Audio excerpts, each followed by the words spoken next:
The air in Surrey had turned crisp, laced with the earthy scent of fallen leaves and chimney smoke. Margaret Ellington stood by the sash window of her late Victorian home, nursing a cup of tea. Her hands trembled ever so slightly, not from age, but from something she couldn't quite name. A feeling that had clung to her for days, like a faint shadow, just out of view. The house, inherited from Harold, her late husband, echoed with memories. The polished wooden floors still creaked where he used to pace while humming his unfinished compositions.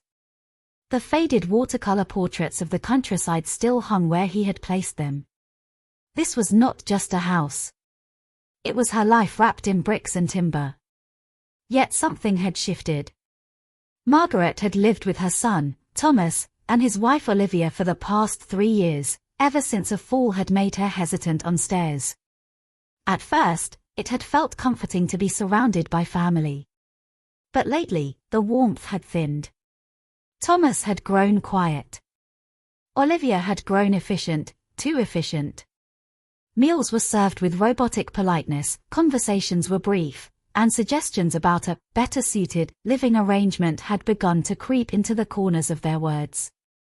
On that Thursday afternoon, Margaret overheard something she wasn't meant to. She had been on her way to the kitchen when she paused outside the study. The door was slightly ajar. "She won't make a fuss," Olivia's voice said flatly. "We've already packed most of her things. The moving van's booked for Saturday." "I know," Thomas replied, sighing. "It's just, she'll be hurt. She's old, Thomas. She'll forget in time." Margaret's breath caught. Her vision blurred. Her heart didn't race, it sank. Back in her room, she sat on the edge of the bed, letting the silence wrap around her. Packed. Without asking. Without warning. She wasn't even given the decency of a discussion. They thought she wouldn't notice. That she'd nod along, be grateful, and vanish quietly into some retirement home she hadn't chosen. But Margaret Ellington had not lived 74 years to become someone else's burden. Especially not in the home built on the love she and Harold had shared. She looked at the writing desk by the window and reached for a pen. Margaret sat down at her writing desk, the pen poised over a fresh sheet of cream-colored paper. The words she chose were measured, carefully woven with years of love and disappointment. She wrote not out of anger, but from a place of quiet dignity. "Thomas, Olivia. If you are reading this, then I have already left. I have never wanted to be a burden to you, nor have I wished to disrupt your lives. This home, filled with memories of your father and me, is dear to me, but I see now it no longer feels the same for you. Therefore, I have decided to donate the house to the Harold Ellington Arts Trust, so that it may serve as a sanctuary for artists and dreamers in our community. It is my way of honoring his legacy and giving back to the place we all once called home. I hope you understand my decision and find peace in it. With all my love. Margaret." She folded the letter carefully and placed it on the kitchen table where Thomas and Olivia would surely find it. Then, quietly, she packed a small bag with essentials, clothes, and a few photographs of Harold. The night air was cold but brisk as she slipped out the front door. She walked slowly towards the village center, feeling neither fear nor regret. She felt a strange sense of freedom, like the weight of years finally lifting from her shoulders. Margaret's destination was a small guest house run by an old friend who promised a room until she could decide what to do next. That night, as Thomas returned home and saw the letter, his heart broke. The truth of his mother's loneliness and strength hit him with a force he had never expected. In the days that followed Margaret's departure, the Ellington household in Surrey felt emptier than ever. Thomas and Olivia moved through the rooms as if shadows haunted the corners, too late to fix what had been broken. Thomas sat by the fireplace one evening, staring at the letter he had read countless times. Each word echoed painfully, a reminder of his failure to see his mother's true feelings.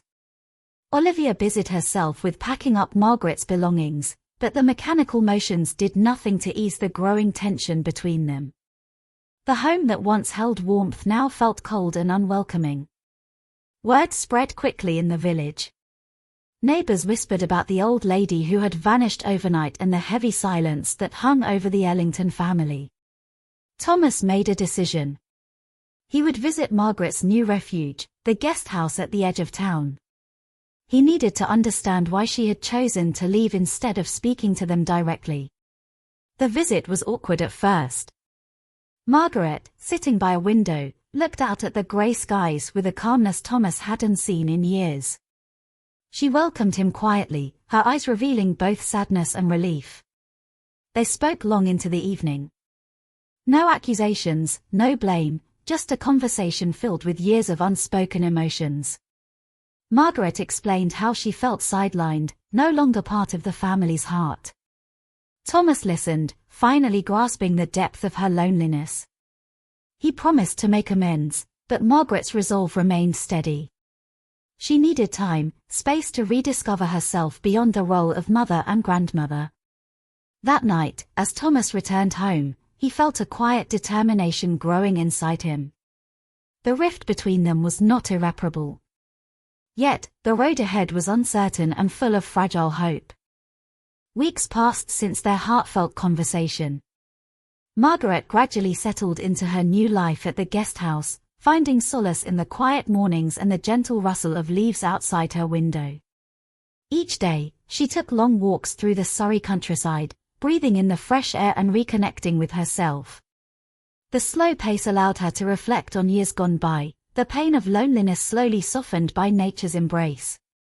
Back in Surrey, Thomas and Olivia worked tirelessly to organize community meetings about the future of the Ellington House and the Harold Ellington Arts Trust. At first, many villagers were skeptical about the plan to turn the family home into an arts center. Yet, as the meetings continued, more people saw the vision, a sanctuary where artists and dreamers could gather, inspire, and create. One crisp autumn afternoon, Margaret received a letter from Thomas. It was an invitation to the inaugural opening of the Harold Ellington Arts Trust Center. The letter was humble, filled with sincere apologies and heartfelt hopes for reconciliation. Margaret's heart stirred with a mixture of emotions, surprise, hope, and a cautious optimism. She realized this was a chance not only to mend broken ties but also to embrace a new chapter in her life. The thought of returning to the house in a new role, as a supporter of art and community rather than the lonely matriarch, gave her a renewed sense of purpose. The day of the opening arrived with a soft golden light filtering through the autumn trees. Neighbors, friends, and local artists gathered in the transformed house. The walls that once echoed with silence now resonated with laughter, music, and the buzz of creativity. Margaret stood proudly by the entrance, a gentle smile touching her lips as she watched the space fill with inspiration and hope. Thomas approached her quietly, offering a warm handshake and a look filled with apology and promise. There was no need for many words. Their shared past, the hardships, and the hope for the future were all understood in that simple gesture. Throughout the day, Margaret spoke with visitors and artists, feeling more alive than she had in years. The house was no longer a symbol of isolation but a beacon of new beginnings. Though the past was marked by pain and distance, the present held a fragile yet hopeful future. Margaret knew the journey ahead would have its challenges, but with renewed bonds and a community to support her, she felt ready to face whatever came next. Her story was far from over. She had taken the first step toward healing, forgiveness, and a new kind of happiness, one built on acceptance and the courage to let go.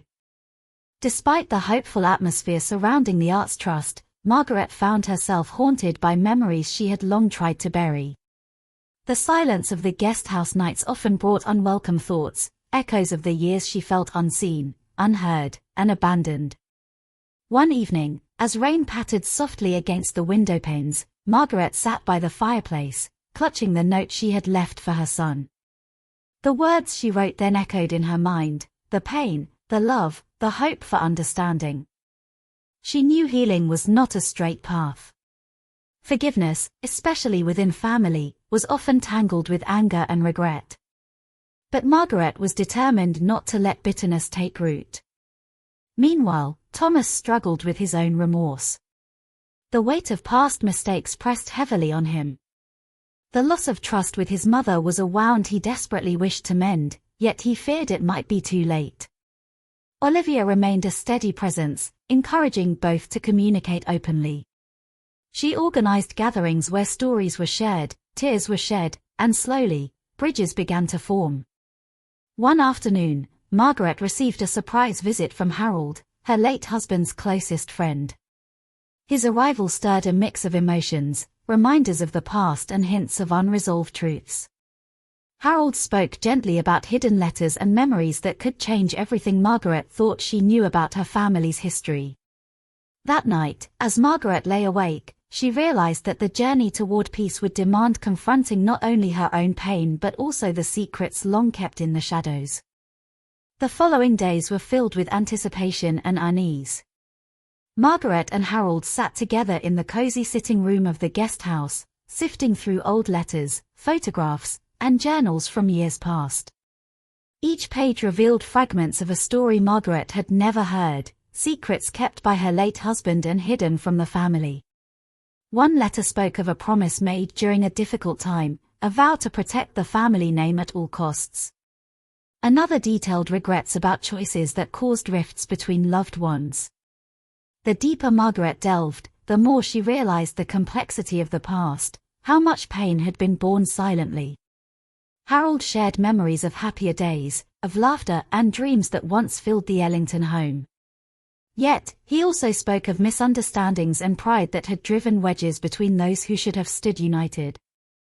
Margaret felt a strange mixture of sorrow and relief. The past was imperfect, but understanding it was the key to moving forward. Meanwhile, Thomas and Olivia continued their work to restore not just the house but the family's fractured relationships. Thomas reached out to Margaret more often, their conversations growing longer and more sincere. One afternoon, Margaret found herself opening the guest house doors to welcome a group of young artists invited to exhibit their work in the new arts center. The vibrant energy of youth and creativity was a balm to her soul. As autumn leaves drifted gently outside, Margaret knew the journey of healing was ongoing, but now it was one shared with others, built on truth, forgiveness, and hope. The seasons shifted, bringing a crisp chill to the Surrey air. Margaret stood on the veranda of the guest house, watching the sun dip behind the rolling hills. The Arts Trust was thriving, and the guest house was no longer just a place of memories, but a beacon of hope. Thomas had become more than just a son, he was a partner in rebuilding the legacy his parents had dreamed of. Their conversations, once strained and distant, were now filled with warmth and shared purpose. Olivia's presence was a constant source of comfort. Her dedication to the arts and the family's future gave Margaret renewed strength. Together, they organized community events that brought the village to life, weaving threads of connection between generations. One afternoon, Margaret received a letter, this time from an unexpected source. It contained an invitation to speak at a conference about her work with the Arts Trust and her journey of resilience. Standing before a crowd in London, Margaret spoke with quiet confidence. She told her story, not just of loss, but of hope and renewal. The audience listened intently, moved by the honesty and courage in her voice. Back home, Thomas prepared to welcome his own family, a symbol that the circle of healing and love was continuing. Margaret smiled softly. Though the path had been fraught with pain and uncertainty, she had discovered a new strength within herself and her family. The future was still unwritten, but it was theirs to shape. The day dawned bright and clear over Surrey as Margaret prepared the guest house for a special gathering. Friends, family, and members of the arts community arrived, filling the rooms with laughter and warmth. Thomas stood beside his mother, his own children playing nearby. The wounds of the past had not vanished entirely, but they no longer defined the present. Instead, they had paved the way for growth and understanding.